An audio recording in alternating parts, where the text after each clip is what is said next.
د ایران ولسمشر ابراهیم رئیسي او ایراني لوړپوړو چارواکو مړینې ته بېلابېل غبرګونونه. اسرائیلو ته څه ویلي؟ ایراني چارواکي څه وایي؟ جزئیات یې ویډیو کې وګورئ او چینل سبسکرایب کړئ.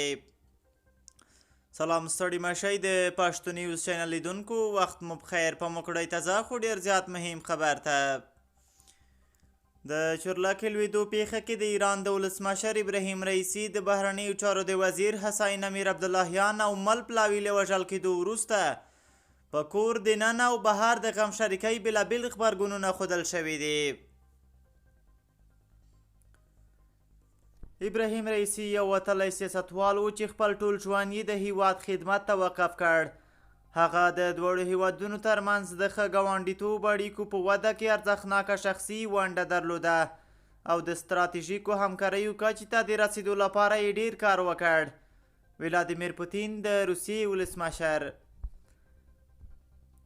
د چورلکې پیښه کې د ایران د اسلامي جمهوریت د جمهور رئیس سید ابراهیم رئیسي د بهرنیو چارو د وزیر حسین امیر عبداللهیان او د هغه د نورو ملګرو د مړینې د زړه بوږنونکي خبر له امله په ژوره توګه خواشیني شوي یو.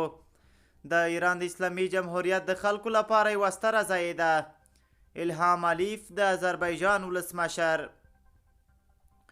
په ډېرې خواشینۍ سره مو خبر ترلاسه کړ چې د هلیکوپټر د سقوط په پیښه کې د ایران د اسلامي جمهوریت جمهور ابراهیم رئیسي د بهرنیو چارو وزیر ډاکټر حسین امیر عبداللهیان د تبریز د جمعې امام حجت الاسلام الهاشم او مل پلاوي خپل ژوند له لاسه ورکړی دی. د افغانستان اسلامي امارت او ټول افغانان په دې دردناکه پیښه د زړه له تله غمجن او خواشیني دي. د طالبانو رئیس الوزرا ملا محمد حسن اخوند.